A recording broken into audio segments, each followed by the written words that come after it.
So good day, lovers of STEM. I wanted to talk about something that really kind of bugged me on Friday.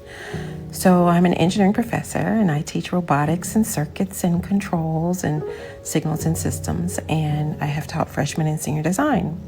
So I was out most of the week due to bereavement.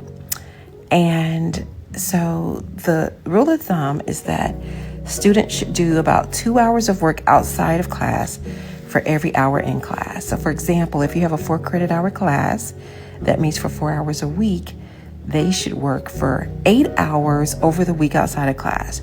Reading, doing quizzes, working on homework, doing lab, other assignments, etc.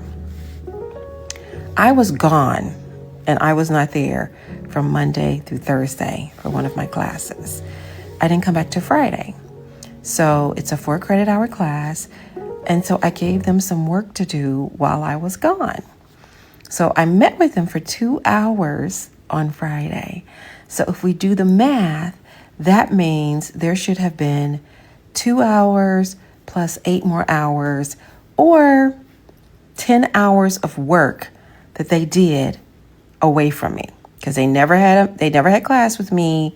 So all they had to do was, work with their lab partner, work by themselves, and get that work done.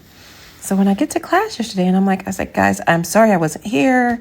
How did it go? And one of the students was like, oh my God, we had to do so much work while you were gone.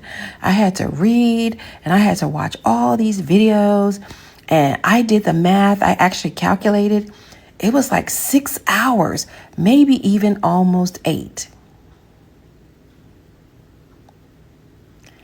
You didn't have class for 4 days. All you had to do was the stuff you would have done with me in class and some stuff that you're supposed to be doing outside of class. So my advice is, maybe think before you speak. And did you really do that much work when you didn't have any class with me for 4 days? Stay STEMtastic.